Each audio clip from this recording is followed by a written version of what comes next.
Hello, are you ready to learn for today?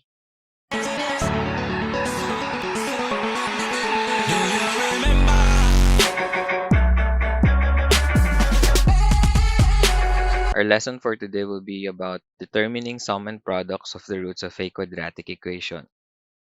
Okay, to start, just try to investigate what do we really mean by getting the sum and the product of the given roots. So from there, or from that, we can investigate these two given example, these two given quadratic equation. We have first here x squared plus 4x minus 21, and we have here another quadratic equation 2x squared plus 5x plus 2. So to identify, let's start with this one. So first, let's identify the values of a, b, and c of this given equation. So we have a is equal to 1, b is equal to 4, and c is equal to negative 1. So from that, let's try to, syempre, we have to solve for the roots para malaman natin kung paano nga ba kinukuha yung sum and product. So you can pause the video. So using any method, what are the roots? So pause the video if you want to solve for the roots. 3, 2, 1. So anong method yung ginamit ninyo to solve for the roots? So in my case, I use factoring kasi para mas madali siya pag ginawang factoring. So from that, I were able to solve the roots will just be equal to positive 3 and negative 7. So yan. Pwede rin naman kayo gumamit ng completing the square or quadratic formula at makakakuha pa rin kayo ng parehas na sagot. So from that, we'll just be needing the root. So tanggalin ko lang yung solution. So we have two roots given by x sub 1 is equal to 3 and another root will be equal to x sub 2 is equal to negative 7. So the idea of getting the sum of the roots is just simply adding these two values, x sub 1 and x sub 2.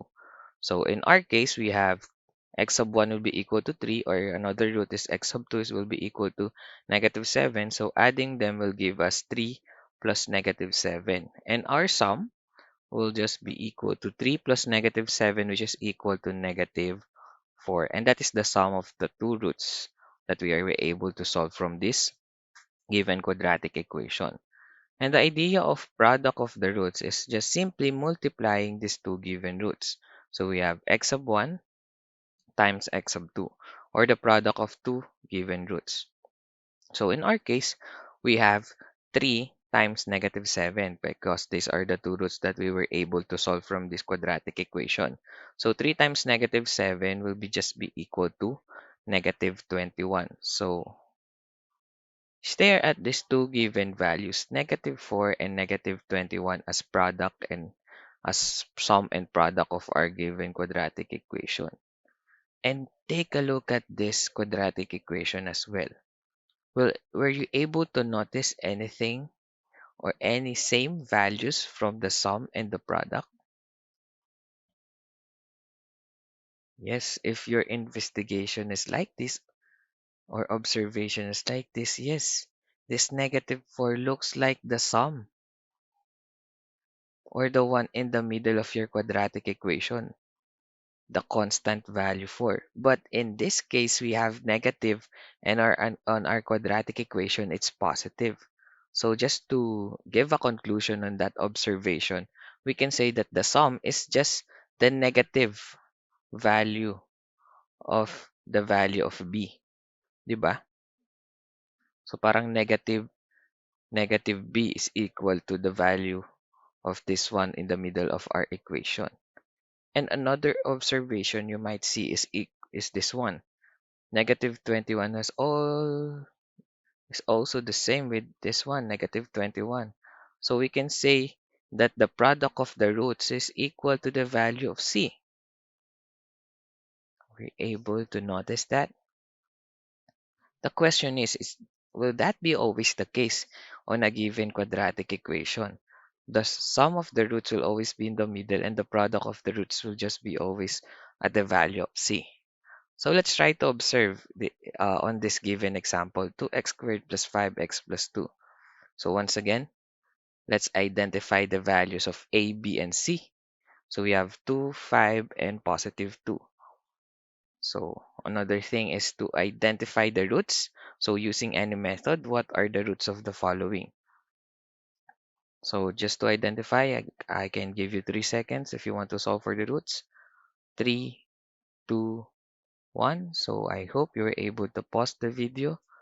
Anong value ng roots nyo? So at anong ginamit yung method? In my case, ginamit ko naman quadratic formula. So from that, I were able to solve x is equal to negative 1 half and another root which is x is equal to negative 2.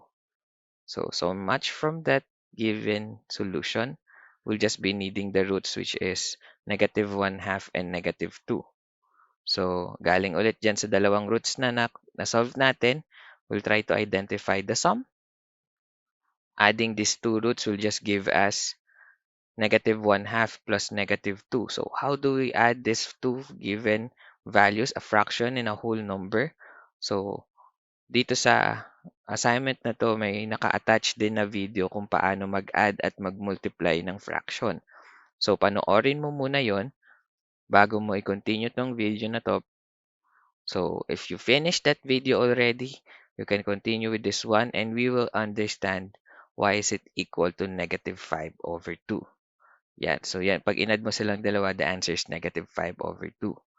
Next, getting the sum of these two roots. So we'll be just multiplying the two given roots or the two roots that we were able to solve. So in this case, we have negative 1 half times negative 2. So dun sa video, nakalagay din kung paano mag-multiply ng dalawang ng given fraction. So we have negative 1 half times negative 2.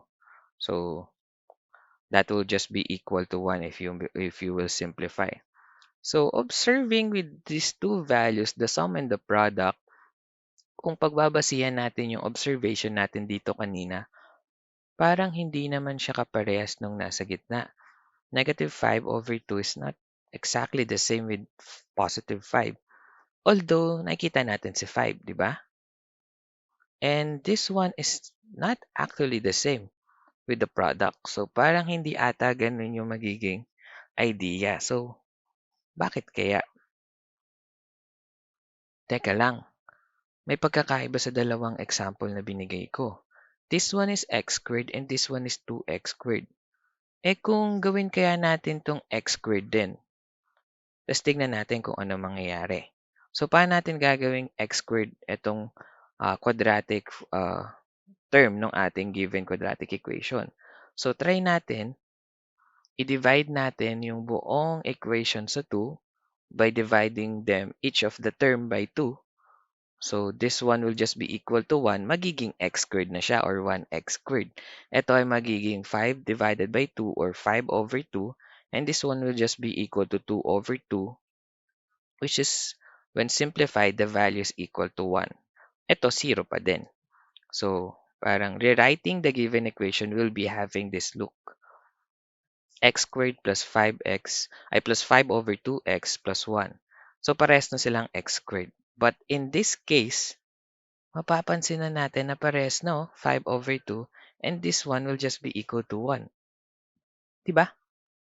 So from that, same pa rin tayo ng observation. Although this one is negative sum, we get the negative value and this one will be equal to positive 5 over 2. So negative sum yun nando sa gitna. Then, ito naman, parehas din. So the product will just be equal to the value of C. So ano yung mako-conclude natin from these two given examples? So una, para makuha natin yung gitna or yung gitnang value ng ating quadratic equation gamit ang sum, pwede nating i-divide muna yung B dun sa A, which is equal to 2, kaya siya naging 5 over 2. But the sum is the negative value of that. So, ang magiging equation natin is negative B over A. So, parang 5 over 2, pero dapat negative. That will be the sum of our quadratic equation or the roots of our quadratic equation. And for the product naman, it's the same as saying 2 divided by 2, kaya siya naging 1. Kaya siya naging equal to dito. So, parang yung C divided by A is equal to the product of the roots. So, ayan yung magiging formula natin. So, 'di ba? Ang galing, naka-identify tayo ng formula from these two given examples. Okay. So, from that given example, we can now summarize what's the idea of sum and product of the roots of a given quadratic equation. So, on the standard form of a quadratic equation, ax squared plus bx plus c is equal to 0, we can identify the sum of the roots of a quadratic equation in terms of its coefficient denoted by this one. X of 1 plus x of 2, or the sum of the two given roots, can just be simply solved by having this formula negative b over a, and the product will also be solved using the coefficients of this given standard form. X of 1 times x of 2, or the product of the roots, will just be equal to c over a. So for these two given formulas, we'll focus on this negative b over a and is equal to c over a for the product and the sum of the quadratic equation. Okay, to better understand about these two, or how we'll use the sum and product of a given quadratic equation, let's try to identify some examples wherein we can solve the sum and product without even solving for the values of the roots. So I have here, without solving for the solution of each quadratic equation, find the sum and product of the following roots. So, hindi daw tayo magso-solve ng roots, pero hanapin natin yung sum and product. So, in this case, naka-standard form naman na sila. So, pwede natin gamitin yung formula. But before that, let's try to identify first the values of A, B, and C. So, ayun siya. So, ito, 2 yung A, 3 yung B, and negative 1 yung C. Then, from that, we can solve for the sum. So, the sum will just be equal to negative B over A. So, we will be having negative B. So, negative B over A. So, kukain natin. Pwede natin ilagay sa taas yung negative, by the way. So, negative 3 over A, which is equal to 2. So, A is equal to 2. Yan, no? Therefore, we will be having negative 3 over 2 as the sum of this quadratic equation. And for the product of the roots, we'll just be having C over A, or this one. Wala nang negative. C over A naman.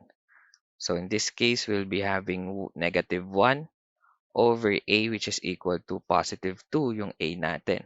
So the product will just be equal to, yung product natin is negative 1/2. Nilagay ko lang sa gitna yung negative sign. And that's how we get the product and the sum of a given quadratic equation using the formula. Diba ang dali lang? O try pa tayo ng isa. So we have here, for x squared minus 2x minus 5, getting the sum and the product, we have to first identify the values of a, b, and c. So in this case, we have a is equal to 4, b is equal to negative 2, and c is equal to negative 5. So wag kakalimutan yung gitna, yung mga sign natin. It's also important, the negative values if it is minus. Yan. So we once again get the sum by having the formula negative b over a. So, wag kakalimutan yung negative. Pwede mong ilagay yung negative sa numerator para mas madali. So, in this case, we have negative 2. So, lagay mo negative b. So, kailangan kuhain yung negative ng b. So, negative ng negative 2 kasi ang b natin ay negative 2. Huwag mong gagawing negative 2 lang, hindi porket negative siya. Next, a will be equal to 4. So, we have 4. Simplifying it will just be giving with negative times negative, magiging positive na yan. So, magiging positive 2 over 4. Then, we can divide both of this by 2, getting the lowest term will just be equal to 1 over 2, or 1/2. And that will be the sum of our roots. Diba? Dali lang. Next, we need to get the product also. So, C over A. So, our C is equal to negative 5. So, negative 5 lalagay natin dito. Then, A will just be equal to positive 4. Yan. Wala naman ng lowest term si negative 5 kasi it's already in the simplest form. Negative 5 over 4. So, magiging product natin could just be equal to negative 5 over 4. And that will be the product of the roots of this given quadratic equation. Dali lang, di ba? Sige, it's your time to try. So 5 seconds to pause the video and try this given example or exercises. So 5, 4, 3, 2, 1. Kamusta? Madali lang, di ba? Sige. These are the answers for this given. Yan. So, yan.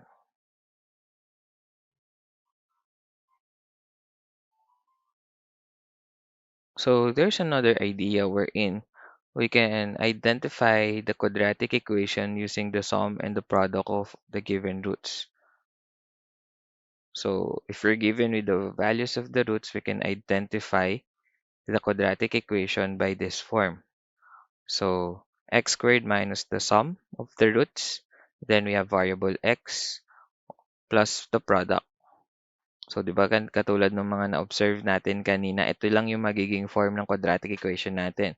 Yung gitna is yung sum ng roots and yung dulo or yung constant term natin will just be the product of the roots. So, from that, pwede tayong gumawa ng formula para ma-identify yung quadratic equation.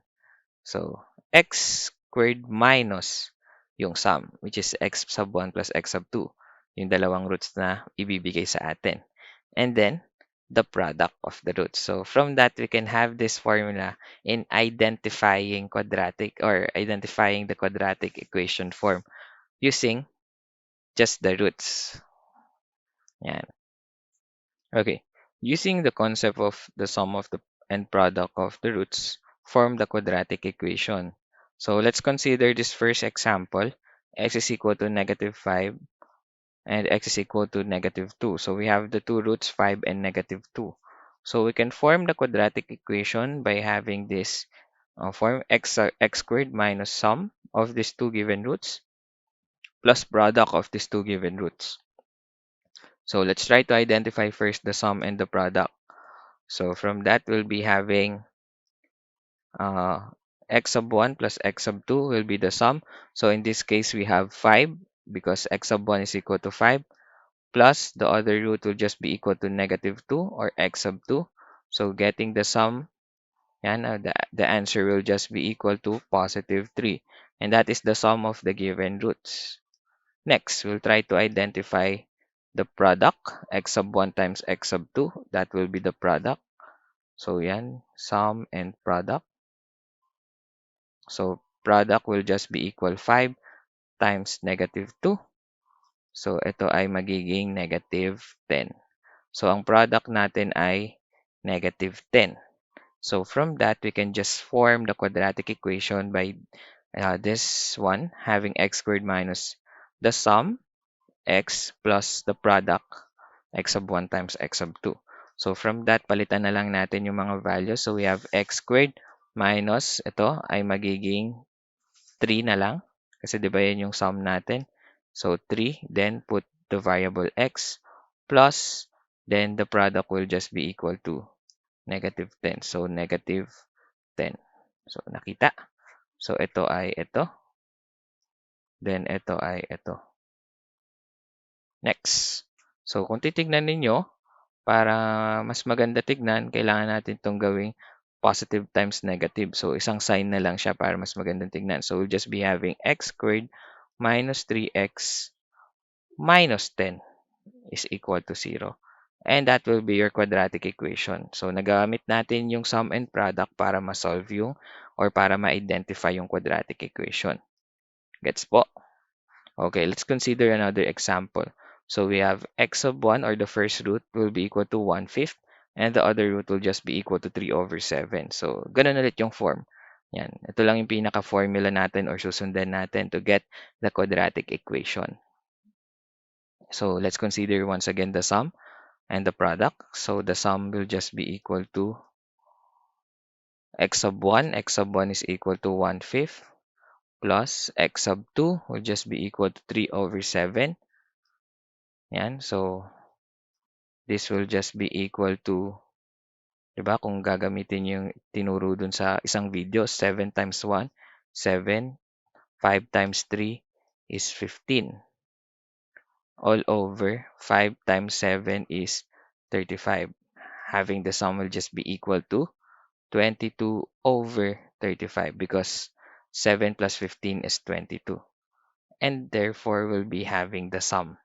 Next, let's identify the product of these two given roots. So for the product, we have 1/5, that is x sub 1, times 3 over 7, that's x sub 2, or the second root.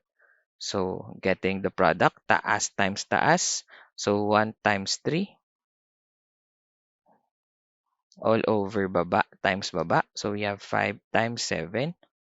That will just be equal to 3 over 35. So in that case, that will be our product of the roots. So having that form, we can identify the given quadratic equation by just having this one. So ito yung magiging x sub 1 plus x sub 2 natin. So we have x squared minus 22 over 35 x plus, then this will be the value of c, which is just equal to 3 over 35 is equal to 0. So kung titignan nyo, parang hindi ganun kaganda yung itsura ng quadratic equation natin kasi meron tayong fraction as the coefficient of x and the constant value. So ang maganda dyan is we can remove the fraction by multiplying each of the term with 35 o yung denominator natin. So paano natin gagawin yun? Ganito lang. So multiply daw natin to by 35. So I multiply it by 35. This one, I multiply it with 35. And this one, I will also multiply it with 35. So in that case, yan. Ito, magiging 1, magiging 1. So 22 na lang yung matitira. Ito rin, magiging 1, magiging 1. So 3 na lang yung matitira dyan. So ang magiging equation natin will now be equal to 35 times x squared. So we have 35x squared minus, ito ay 1, ito ay 1 na lang. So magiging 22x plus, then the remaining here is 3 because this one will just be equal to 1. Then plus 3 is equal to 0. And that will be our quadratic equation. Diba? Madali lang. Okay, so now it's your time to try some examples or exercises. You can pause the video for 5 seconds. 5, 4, 3, 2, 1. Yan, so that will be your answers. I hope you understand the lesson for today. Until next time, bye!